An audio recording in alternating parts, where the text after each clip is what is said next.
New Jalpaiguri junction railway station, যার station code NJP. 1960 সালে স্থাপিত হওয়া এই রেলওয়ে স্টেশন বর্তমান সময়ের সবচেয়ে ব্যস্ততম রেলওয়ে স্টেশন, যা ভারতবর্ষের বিভিন্ন রাজ্যের সাথে যোগাযোগ স্থাপন করেছে।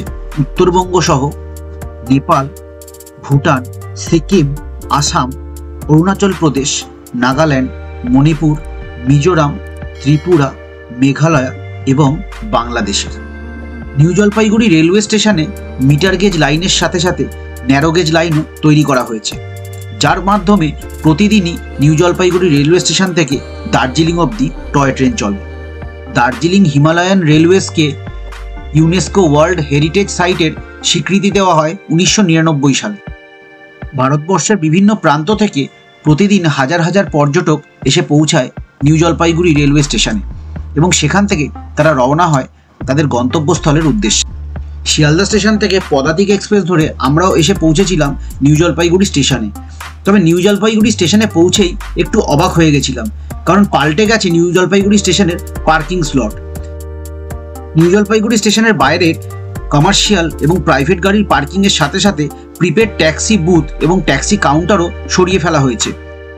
তৈরি করা হয়েছে নতুন অস্থায়ী পার্কিং স্লট, যেখানে 1000-এরও বেশি গাড়ি একবারে পার্ক করা যেতে পারে। এনজিপি স্টেশনের সামনে শুধুমাত্র কয়েকটি রিক্সা ছাড়া আর কোনো গাড়িকে কিন্তু আসতে দেওয়া হচ্ছে না। তাই কুলি না নিলে নিজেদের লাগেজ ক্যারি করা ছাড়া আর কোনো উপায় কিন্তু পর্যটকদের কাছে থাকছে না।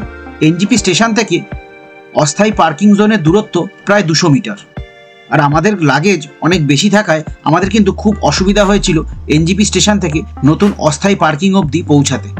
নতুন অস্থায়ী পার্কিং জোনে পেড টয়লেট রয়েছে এবং এখানে পিক আপ অ্যান্ড ড্রপের সেকশন এবং গাড়ির ওয়েটিং জোন আলাদাভাবে তৈরি করা হয়েছে।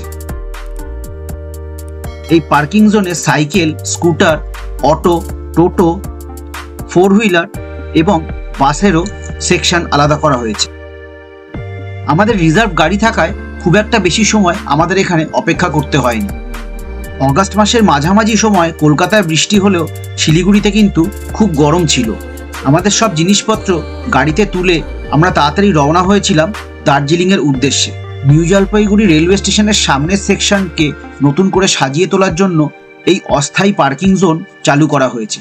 আগামী কয়েক মাস এই অস্থায়ী পার্কিং জোনের সব গাড়ি পার্ক করা হবে এবং এখান থেকেই পর্যটকদের রওনা হতে হবে তাদের গন্তব্যস্থলের উদ্দেশ্যে।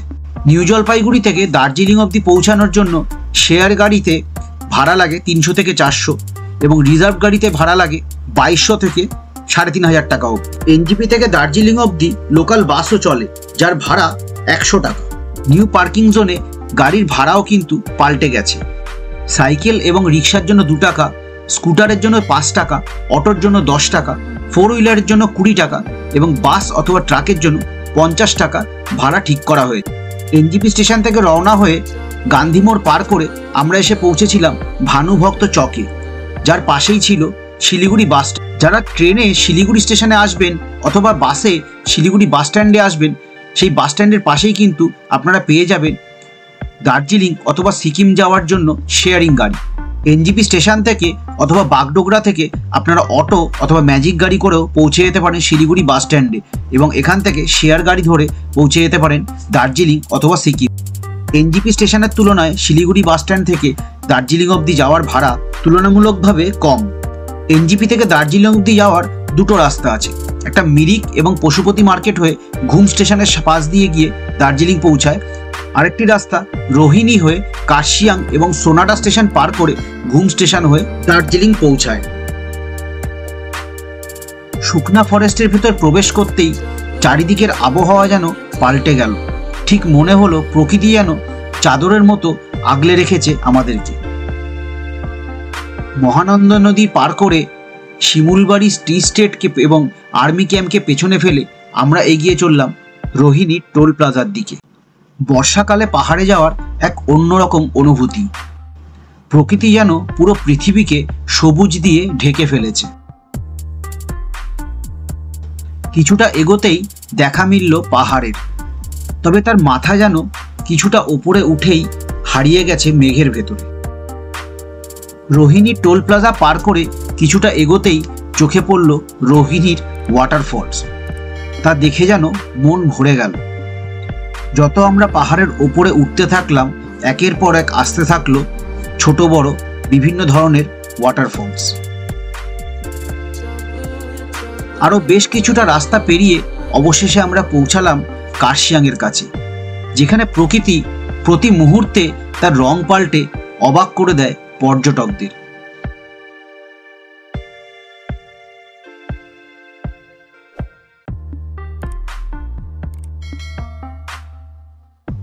আরও বেশ কিছুটা রাস্তা এগোতেই চোখে পড়ল পাহাড়ের গায়ে লেগে থাকা কার্শিয়াং শহর, আর তার পাশাপাশি অদ্ভুতভাবে পাহাড়ের গায়ে লেগে থাকা একের পর এক সারি সারি চা বাগান।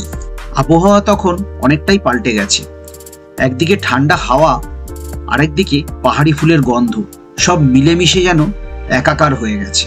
আরও কিছুক্ষণ গাড়ি চলার পর আমরা এসে পৌঁছালাম কার্শিয়াং স্টেশনের কাছে।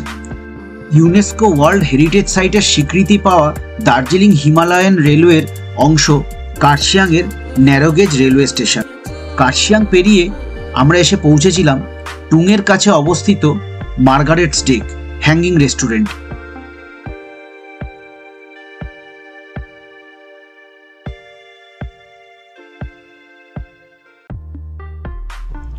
কার্শিয়াংয়ের মার্গারেট টি এস্টেটের ওপর তৈরি করা হয়েছে এই হ্যাঙ্গিং রেস্টুরেন্ট।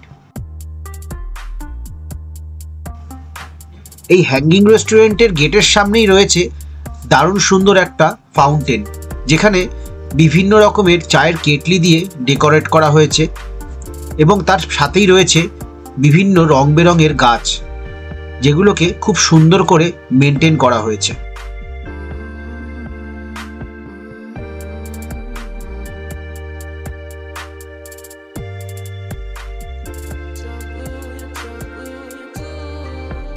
শুধুমাত্র মার্গারেট টি স্টেটের চাই এখানে পাওয়া যায়। বিভিন্ন ফ্লেভারের অদ্ভুত সুন্দর টেস্টের বিভিন্ন রকম চায়ের কালার অনুযায়ী এখানে চায়ের ডিসপ্লে করা থাকে। সেখান থেকেই পছন্দ মতো পর্যটকরা চা খেতে পারেন এই হ্যাঙ্গিং রেস্টুরেন্টে এসে।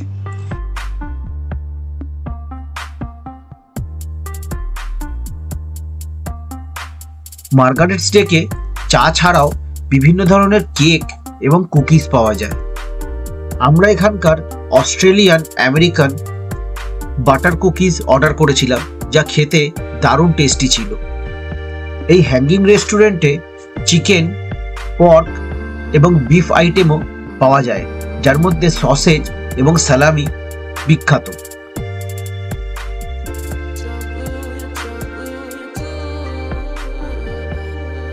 কুকিজ ছাড়াও আমরা এখানে গ্রিন টি খেয়েছিলাম এবং বেশ কিছুক্ষণ সময় কাটিয়েছিলাম।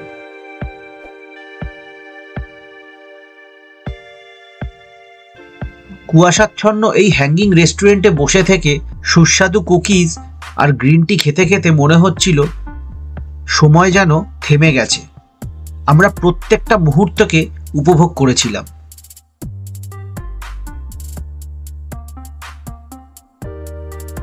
ঝুলন্ত রেস্টুরেন্টের বারান্দায় দাঁড়িয়ে মার্গারেট টি এস্টেটকে দেখতে পাওয়ার অনুভূতি একেবারে অন্যরকম ছিল। চারিদিকে শুধু সবুজ আর সবুজ, অজস্র চা গাছ। এই চায়ের বাগান দূরে কোথাও গিয়ে মিলিয়ে গেছে কুয়াশার মধ্যে।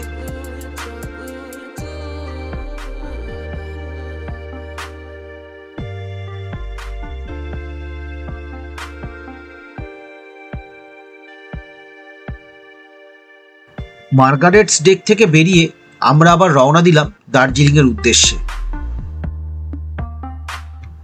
সোনাডা স্টেশন পার করতেই আমাদের চোখে পড়ল মনেস্ট্রি।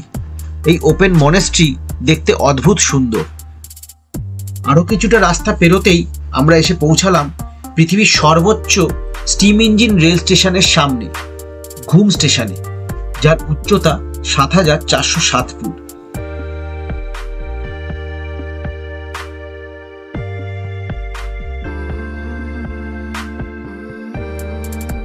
ঘুম স্টেশন পেরিয়ে আরো বেশ কিছুটা রাস্তা পার করে আমরা এসে পৌঁছালাম বাতাসিয়া লুপের সামনে। বাতাসিয়া লুপ পার করে অবশেষে আমরা এসে পৌঁছেছিলাম দার্জিলিংয়ের সবচেয়ে পুরনো মনেস্ট্রি ইয়াগা শোলিং মনেস্ট্রির সামনে। এই মনেস্ট্রি থেকে দার্জিলিংয়ের দূরত্ব মাত্র 5 কিলোমিটার। দুপুর 3:30 নাগাদ আমরা এসে পৌঁছেছিলাম দার্জিলিংয়ে। সেখানেই আমাদের চোখে পড়েছিল টয় ট্রেন, যার এক পাশে ছিল স্টিম ইঞ্জিন, আরেক পাশে ছিল দার্জিলিং স্টেশন, যার মাঝখান থেকে সরু রাস্তা ধরে আমরা এগিয়ে গেছিলাম ভানু ভবনের দিকে।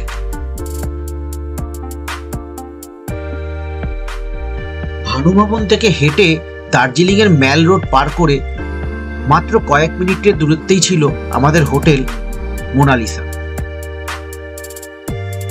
সেখানেই দুটো ডিলাক্স রুম বুক করেছিলাম আমরা আগামী 3 দিনের জন্য। আমি মোনালিসা হোটেলে আগে বেশ কয়েকবার থেকেছি। এখানকার রুমগুলো অত্যন্ত পরিষ্কার পরিচ্ছন্ন এবং এখান থেকে ভিউ খুব সুন্দর পাওয়া যায়। হোটেল মোনালিসার রুম ট্যুরের ভিডিও এর আগে আমি বানিয়েছি, সেই ভিডিওর লিঙ্ক ডেসক্রিপশন বক্সে দিয়ে দিলাম। যারা দার্জিলিং ম্যাল রোডের কাছে থাকতে চান তারা এই হোটেলের বুকিং করতে পারেন। এখানকার স্টাফের বিহেভিয়ার খুব ভালো এবং এখানে সব রকম সুযোগ সুবিধা আছে। নিউ জলপাইগুড়ি থেকে দার্জিলিং পৌঁছানোর এই জার্নিতে আমি চেষ্টা করেছি সমস্ত ইনফরমেশন আপনাদের সাথে শেয়ার করার। আশা করি ভিডিওটা আপনাদের ভালো লেগেছে।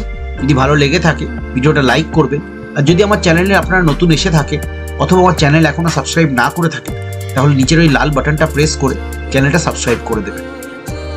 দেখা হচ্ছে পরের ভিডিও।